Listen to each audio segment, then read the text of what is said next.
Okay, welcome to this little video. The reason I'm doing it is I recently did my Syria top rope guide certificate, and one of the things you have to do is to be able to describe how you can increase the purchase of a haul when doing a top belay or abseil or something like that as a climbing instructor.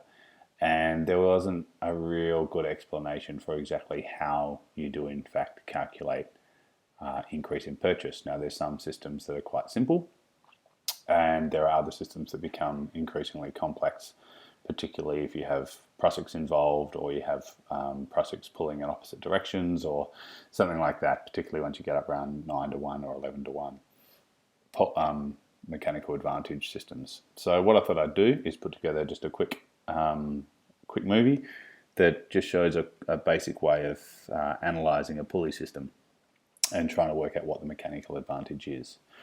So what we're going to do first, we're just going to take a quick look at the most basic system, which is a 2 to 1.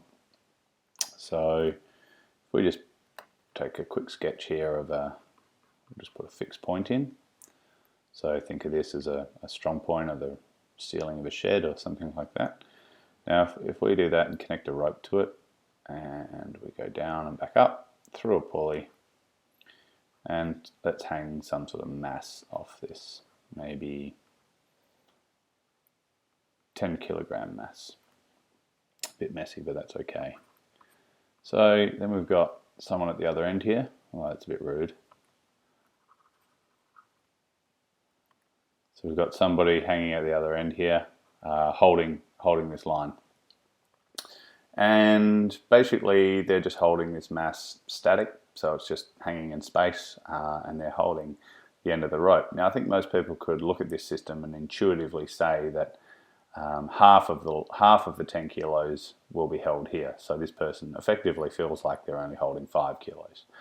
But if you had to explain exactly why, it's a little bit harder than that. So the way to look at this is to start with the free end of the rope, which is the end that the person is holding.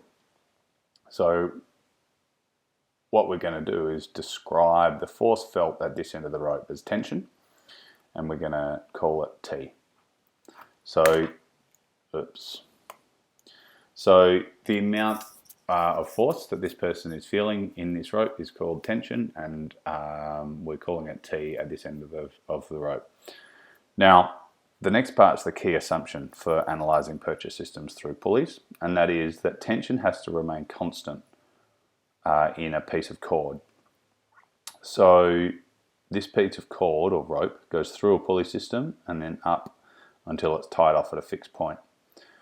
We're going to assume that this pulley is completely frictionless, so it's a perfect pulley, which means that tension will remain constant in the rope all the way through. So the tension at the start of the line is equal to the tension just before the pulley, which is equal to the tension just after the pulley, which is equal to the tension up here where it's tied to the roof. So what we're going to do then is look at the system around the pulley a little bit more closely. So I'm just going to draw a little box around here to show the section we're looking at. So if we take that system, we've got our pulley, we've got our rope coming off the pulley connected to the mass, and we have the other two lines. Now we just said that tension remains constant and is equal to T. So we've got tension here and we've got tension here. Okay, so that's fine. We've got 2T pulling upwards. That means that this pulley would be accelerating upwards unless there was an equivalent amount of force pulling it downwards. So this rope that's connecting the pulley to the mass must have a certain amount of tension to balance these two forces exactly. For that to occur, the amount of tension in this rope connecting the pulley to the mass has to be 2T. So you can see now that we've got two tension up, one per line, and the amount of load in the line connecting the pulley to the mass is 2 tension. Okay, so that makes sense. The amount of force that the person is holding is T, but the amount of force that's been transferred into the mass is 2T. So guess what? It's a 2-to-1 pulley system, which is what we initially, intuitively, could understand from this system. Now, as a side note, we can see we've got 10 kilograms. 10 kilograms equals 980 newtons of force. So what we know is that 2T equals 980 newtons. This means T equals 490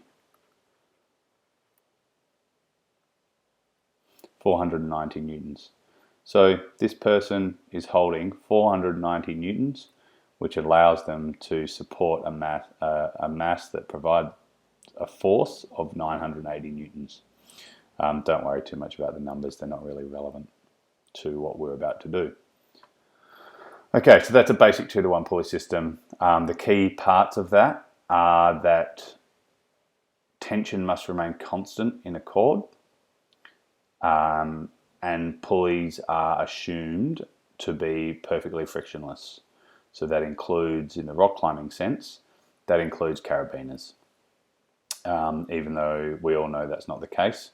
So even if we set up this 2-to-1 here, it wouldn't truly be a 2-to-1, it might be a 1.5-to-1 or something like that, because of the friction that would occur using a carabiner rather than a perfect pulley. But for the purpose of what we're doing here, we can assume that carabiners and or pulleys are frictionless, and that tension will always remain constant through a pulley and anywhere else along a continuous piece of cord.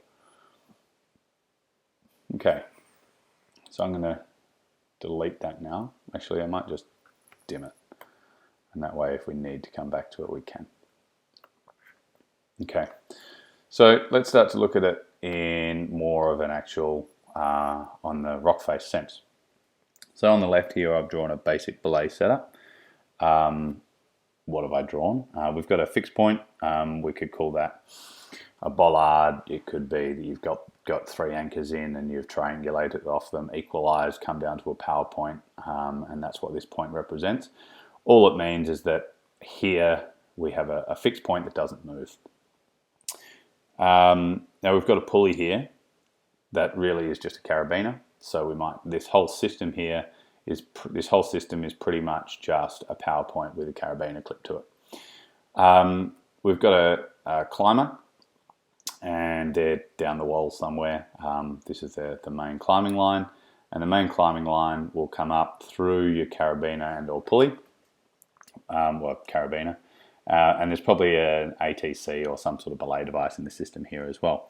So typically what happens next, if we were just belaying, we would have our line coming off here, something like this. There'd be an ATC in here, and we'd have someone belaying. That's fine. But now the climber says, hey, I'm stuck, and we want to do something about that. So we're going to set up a really basic hole. So what we'd do then is the person belaying might just bring their line down effectively through a pulley back up to themselves. So I'll just draw that in, pulley, so carabiner and a prusik onto the main line. Okay, so intuitively some people could probably look at this and say, hey, it's going to be a 3-to-1. That's great, but why? So we've got the instructor or your belay person, whatever you want to call them here, and they're going to be able to provide a certain amount of tension onto the live end of the rope that they're holding. Everybody has, I guess, a maximum capacity. Let's see how much we can amplify that using this system. So we said before that there's an assumption that the tension in the cord remains constant through a pulley.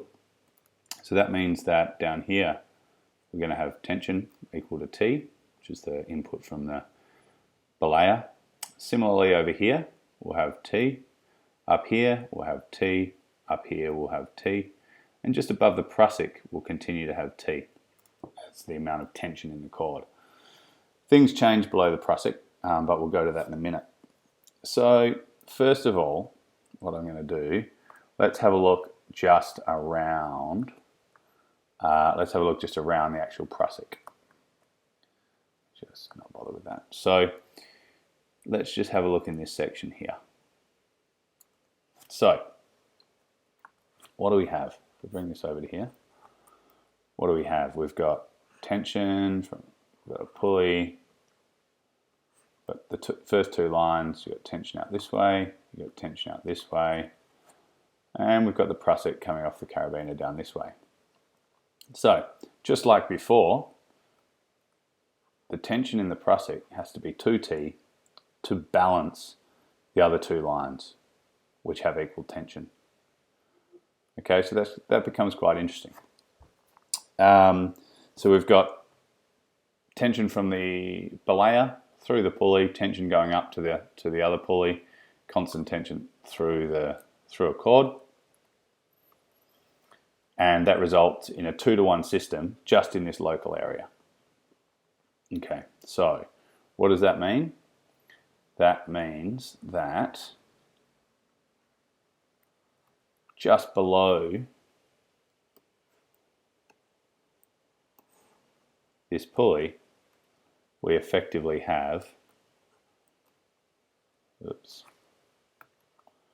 we effectively have 2T. Very good. That is in the prusik. So what happens now is we've got 2T in the prusik, we've got 1T in the main line. So what must we have below the prusik in order to make this area? Let's do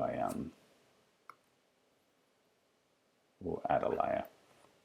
So let's just in this area here, we'll have a look at this.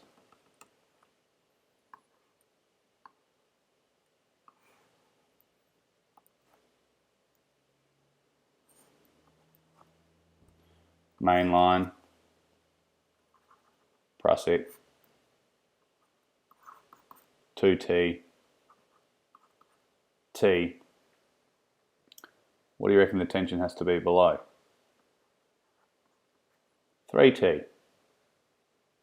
Okay, that is the answer.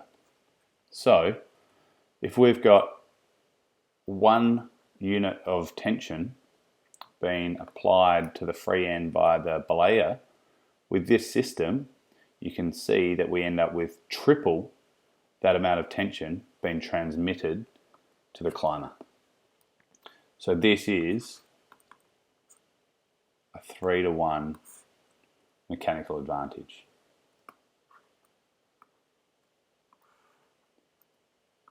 Now, in summary, what we can say is, oh dear.